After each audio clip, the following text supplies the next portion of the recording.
Santiago Spain में रहने वाला एक शेपर्ड लड़का था। वो अपने भेड़ बकरियों को लेकर हमेशा इधर से उधर जाता रहता था। उसके दिमाग में एक लड़की का ख्याल चल रहा था जिसे वो तारीफा में मिला था। वो फिर तारीफा जा रहा था उसी लड़की को मिलने की कोशिश करने के लिए। तारीफा के रास्ते में जाते हुए चलते चलते रात हो गई और उसने आराम करने का फैसला किया। उसे एक चर्च दिखा जो सुनसान से इलाके के अंदर था। उसने इस चर्च के अंदर अपनी भेड़ बकरियों को रख दिया और बाहर अंजीर के दरख्त के नीचे आराम करने लगा और इसे नींद आ गई। इसने सपना देखा। सपने में उसने देखा कि इजिप्ट के पिरामिड्स के नीचे बहुत सारा खजाना है जो सैंटियागो को अपनी ओर खींच रहा है। ये सपना देखकर सैंटियागो एकदम से उठ गया और बहुत कंफ्यूज था क्योंकि उसने कई बार पहले भी इस सपने को देख रखा था। तो उसने सोचा कि इस सपने का मतलब क्या है, ये मैं किसी से पूछ लेता हूँ। तो वो एक बूढ़ी औरत के पास में गया जो फेमस थी लोगों को उनके सपनों का मतलब बताने के लिए। सैंटियागो ने जब इस औरत को अपने सपने के बारे में बताया तो इस औरत ने एक कमिटमेंट की कि तुम्हें इस सपने का मतलब तो मैं बता दूंगी, लेकिन जब आपको ये खजाना मिल जाएगा तो आप मुझे 1/10 हिस्सा दोगे इस खजाने का। तो सैंटियागो ने सोचा कि अगर खजाना मिल जाए तो फिर मैं किसी को भी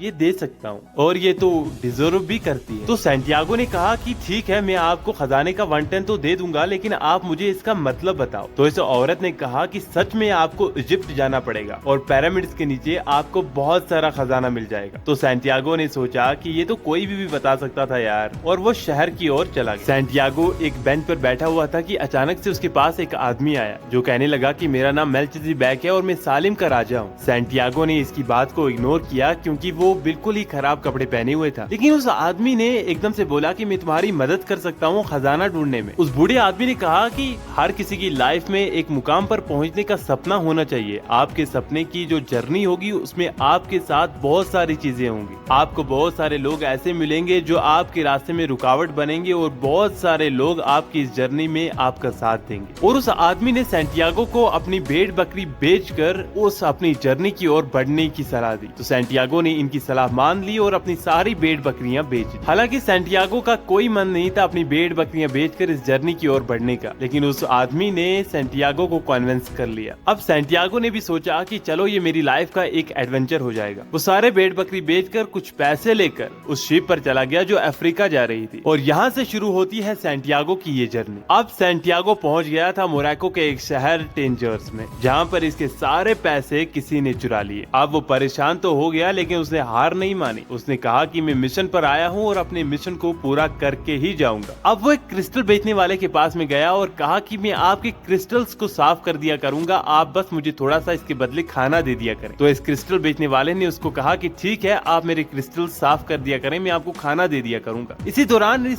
सैंटियागो ने अपने बहुत सारे आइडियाज लगाए, नए नए बिजनेस को इम्प्लीमेंट करने के बहुत सारे तरीके दिखाए। तो क्रिस्टल बेचने वाले इस दुकानदार के क्रिस्टल्स ज्यादा बिकने लगे। तो इसने सोचा कि क्यों ना मैं सैंटियागो को काम पर ही रख लूं, और इसी तरह सैंटियागो को यहाँ पर जॉब मिल गई और इससे अच्छा खासा पैसा भी अर्न होने लगा। अब सैंटियागो के पास में अच्छा खासा पैसा तो आ गया था, लेकिन इससे अपनी वो जर्नी भूली नहीं थी। अभी एक दिन इसने सुना कि एक कारवान जो सहारा डेजर्ट को क्रॉस करके इजिप्ट जाने वाला है। तो इसने उस मर्चेंट को अलविदा कहकर उस कारवान में शामिल हो गया। अब उस कारवान में जैसे ये शामिल हुआ, इसे एक इंग्लिशमैन मिला जो एक एल्केमिस्ट को ढूंढने जा रहा था और इसे बोला कि वो इतना ताकतवर है कि वो तांबे को सोने में बदल सकता है। अब इन दोनों की दोस्ती हो गई और दोनों अपने अपने मिशन पर जा रहे थे। अब ये कारवान एक डेजर्ट क्रॉस कर रहा था कि अफवाह उठने लगी कि जंग होने वाली है इस डेजर्ट में। सब लोग अच्छे खासे डर गए और सब ने ये डिसाइड किया कि रिस्क लेने से अच्छा है कि डेजर्ट में कोई सेफ सी जगह ढूंढकर अपने आप को बचाएं और वहीं पर कयाम करें। तो इन्होंने एक जगह ढूंढी जिसका नाम अल फयूम था। वहीं पर रुकने का फैसला किया कि जब तक जंग खत्म ना हो जाए। अब ये जंग कब खत्म होती किसी को कोई पता नहीं था। सैंटियागो भी बहुत डिसअपॉइंट था। वो सोच रहा था कि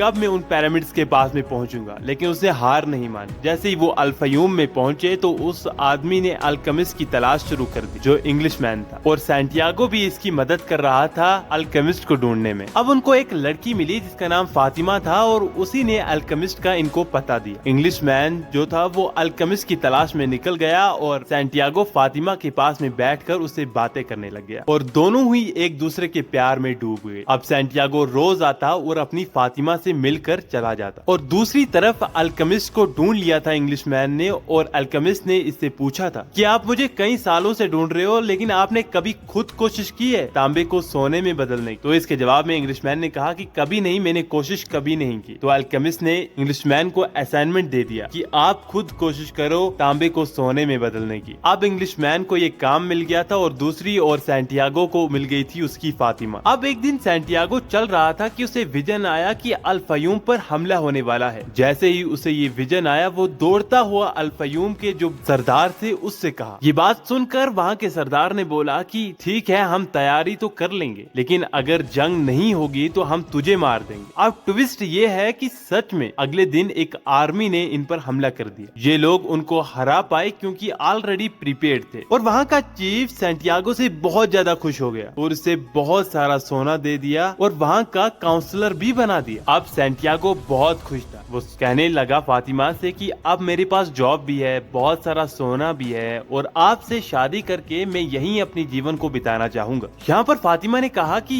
एक सच्चा प्यार आपको आपके सपने से दूर कभी नहीं रखेगा। उसने कहा कि वो इसका इंतजार करेगी, लेकिन उसे अपने सपने को फॉलो करना चाहिए। अब उसी शाम सैंटियागो को अल्केमिस्ट मिल गया। अल्केमिस्ट ने तो ऑलरेडी सुन रखा था कि सैंटियागो को विजन आया था जिसकी वजह से अल फयूम में जंग रुक गई, और अल्केमिस्ट ने भी यही सलाह दी कि आपको अपने सपनों को फॉलो करना चाहिए और कहा कि तुम चलो मेरे साथ उन पिरामिड्स की तरफ। अब वो इजिप्ट के रास्ते में चल रहे थे कि अचानक से कुछ गुंडे आए और इनका सारा सोना छीन लिया। फिर वो इन्हें मारने वाले थे कि अचानक से अल्केमिस्ट ने बोला कि तुम जानते नहीं ये कौन है, ये कितना बड़ा जादूगर है, ये एकदम से अपने आप को हवा में बदल देगा और तुम सब के सब मारे जाओगे। अब सैंटियागो ने अल्केमिस्ट की ओर देखा और कहने लगा कि अरे यार, तूने तो मुझे फंसा ही दिया, मैं कहाँ हवा बन सकता हूँ। अब वो गुंडे हंसने लगे और कहने लगे कि चलो हम आपको 3 दिन का टाइम देते हैं, अगर 3 दिन में आप हवा नहीं बने तो हम आप दोनों को ही मार देंगे। अब सैंटियागो तो बहुत ज्यादा डरा हुआ था। पहले दिन बहुत कोशिश की लेकिन वो हवा नहीं बन पाया। दूसरी दिन फिर से उसने बहुत ज्यादा कोशिश की लेकिन वो हवा नहीं बन पाया। लेकिन तीसरे दिन उसे पूरे ध्यान से, अपने पूरे फोकस के साथ, अपनी पूरी ताकत के साथ कोशिश की और वो अचानक से हवा में तब्दील हो गया। ये सब देखकर वो गुंडे बहुत डर गए और भाग गए। अब ये दोनों चलते हुए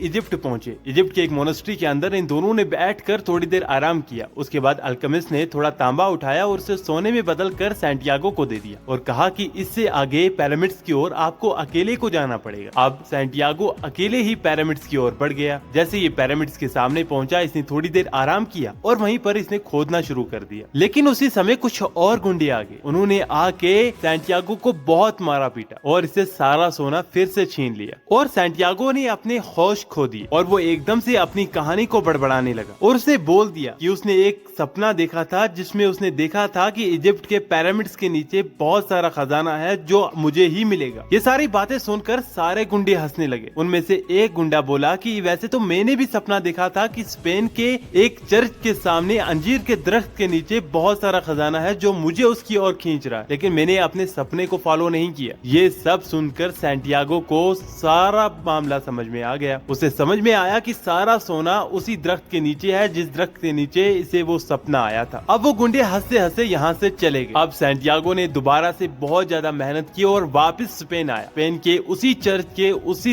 अंजीर के दरख्त के नीचे इसने खोदना शुरू किया और इसे वहाँ से बहुत सारा खजाना मिल गया। उसी समय इसे उस बूढ़ी औरत का भी ख्याल आया जिससे इसने वादा किया था कि मैं आपको 1/10 दूंगा। अब इसने सोचा कि अपने खजाने में से 1/10 हिस्सा में इस औरत को देकर बाकी खजाना लेकर मैं वापस इजिप्ट के उस डेजर्ट के ऊपर अल फयूम जाऊंगा जहाँ पर फातिमा से मैं अपनी जिंदगी बाकी की गुजारूंगा। और यहीं पर हमारी कहानी खत्म। अब हमने ये वीडियो तो देख लिया, ये कहानी तो सुन ली, लेकिन इससे हमें क्या सबक मिला, क्या सीख हमने ली? मेरे हिसाब से हमें इस कहानी से 3 इम्पोर्टेंट लेसन सीख लेने चाहिए। नंबर 1 कि अपने गोल्स, ड्रीम्स के लिए कभी हार मत माने। जैसे इस कहानी में सैंटियागो ने कई सारी मुश्किलों के बावजूद हार नहीं मानी। नंबर 2 खजाना वहीं होता है जहां पर हम मौजूद होते हैं, लेकिन इसका पता लगाने के लिए हमें बाहर जाना पड़ेगा। जैसे कि आपने इस कहानी में भी देखा, सैंटियागो को असली खजाना पाने के लिए बाहर निकलना ही पड़ा। इसीलिए अपने अंदर की ताकत, अपने अंदर की स्किल्स को जानने के लिए हमें बाहर निकलना ही पड़ेगा। हमारे अंदर की जो खामियां, उनको ताकत में बदलने के लिए बाहर निकलना चलना ही पड़ेगा। और नंबर 3, जब आपका गोल, आपका पर्पस क्लियर होगा तो कुदरत आपकी बहुत मदद करेगी आपकी इस जर्नी में, जैसे कि सैंटियागो की बार बार मदद की गई उसकी इस जर्नी में। उम्मीद है कि आपको मेरे यह बताने का अंदाज अच्छा लगा होगा और ये वीडियो आपको पसंद आया होगा। मिलते हैं नेक्स्ट वीडियो में।